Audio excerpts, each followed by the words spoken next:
ជំរាបសួរបងប្អូនទាំងអស់គ្នាសូមស្វាគមន៍មកកាន់វីដេអូថ្មីសម្រាប់វីដេអូនេះដែរខ្ញុំនឹងបង្ហាញបងអំពីរបៀបនៃការចុះឈ្មោះនិងរបៀបដាក់លុយចូលទៅក្នុង website ខ្មែរ SMM សម្រាប់ការធ្វើនឹងដែរគឺអត់ពិបាកទេបងគឺងាយស្រួលខ្លាំងមែនទែនអញ្ចឹងដើម្បីកុំឲ្យខាត់ពេលយូរយើងចូលមកធ្វើទាំងអស់គ្នាតែម្ដងជាដំបូងបងធ្វើការចូលមកក្នុង Chrome ឬក៏ក្នុង browser ណាមួយដែលបងមានហើយបន្តមកទៀតបងគ្រាន់តែ search ពាក្យថាខ្មែរ SMM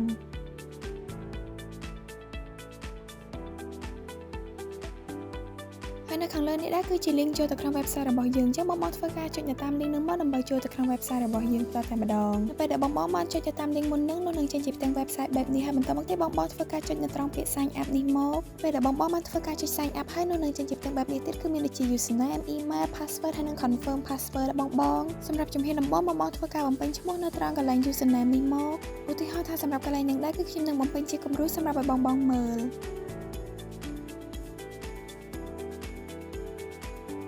ជំហានបន្តមកទៀតបងមាននៅត្រង់កន្លែង email សម្រាប់ email នោះដែរគឺបងអាចធ្វើការជ្រើសរើស email ដែលបងប្រើប្រាស់ជាប្រចាំបានតទៅពីបងបានធ្វើការបញ្ចូល email ហើយបងមើលបន្ទាប់នៅកន្លែង password សម្រាប់ password នោះដែរបងអាចធ្វើការបញ្ចូល password ណាមួយដែលបងងាយស្រួលចងចាំឧទាហរណ៍ថាសម្រាប់កន្លែងនេះដែរគឺខ្ញុំដាក់ពី1រហូតដល់8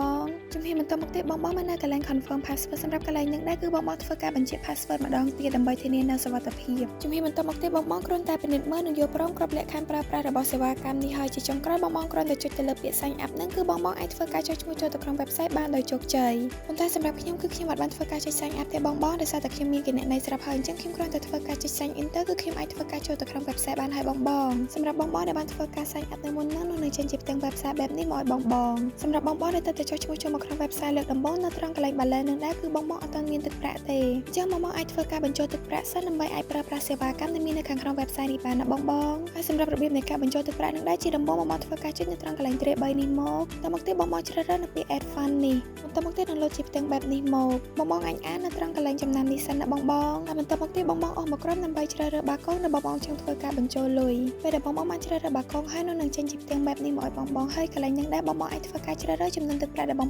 ចង់បញ្ចូលទៅក្នុង website សិនជាមានចំនួនទឹកប្រាក់ដែលបងចង់ដាក់ទេបងអាចធ្វើការចុចនៅត្រង់កន្លែងនេះដើម្បីធ្វើការដាក់ចំនួនទឹកប្រាក់ដែលបងចង់បញ្ចូលឧទាហរណ៍ថាសម្រាប់ខ្ញុំគឺខ្ញុំដាក់ចំនួន$1បងជាបងធ្វើការចុច$1ហើយបន្តមកទៀតបងគ្រាន់តែចុចពាក្យ submit នឹងមកនឹងចេញជា QR code បែបនេះមកឲ្យបងពេលដែលចេញជា QR code បែបនេះហើយបងអាចធ្វើការ screenshot QR code នេះដើម្បីយកទៅទូទាត់នៅក្នុងធនាគារណាមួយដែលបងប្រើប្រាស់ជាប្រចាំហើយសម្រាប់ QR code នេះដែរគឺមានសុពលភាពរយៈពេល5នាទីបង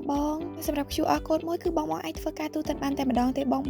តែសម្រាប់វីដេអូនេះដែរគឺខ្ញុំអត់បានធ្វើការបញ្ចូលលុយទេបងដោយសារតែគណនីរបស់ខ្ញុំគឺមានចំនួនទឹកប្រាក់ស្រាប់ហើយពេលដែលបងបានធ្វើការបញ្ចូលលុយតាមរយៈ QR code នេះហើយបងមិនចាំបាច់ភ័យឬក៏បារម្ភថាលុយរបស់បងត្រូវបានបាត់ទៅណាទេបងចំនួនលុយនឹងចូលទៅក្នុងគណនី website របស់បងដោយស្វ័យប្រវត្តិនៅពេលដែលបងបានធ្វើការបញ្ចូលលុយចូលទៅក្នុង website ហើយភ្លាមបងគ្រាន់តែធ្វើការ refresh នៅត្រង់កន្លែងនឹងពីរដងមកនោះចំនួនទឹកប្រាក់នឹងលោតនៅត្រង់កន្លែង balance នេះបងឃើញតែម្ដងសម្រាប់វីដេអូអំពីរបៀបចុះឈ្មោះនិងរបៀបដាក់លុយចូលទៅក្នុង website ក៏បញ្ចប់តែត្រឹមហ្នឹងសម្រាប់បងដែលនៅត្រង់ចំណុចណាទេបងក៏អាចត្រឡប់ទៅមើលវីដេអូពីដើមមកវិញបានក៏សូមអធិស្ឋានបងទាំងអស់គ្នាចំពោះពាក្យសម្ដីលឺលួឬក៏មិនសមរម្យនៅត្រង់ចំណុចណាឬក៏ការពន្យល់មិនបានក្បោះក្បាយសូមអរគុណបងទាំងអស់គ្នាសម្រាប់ការទស្សនាជួបគ្នានៅវីដេអូក្រោយ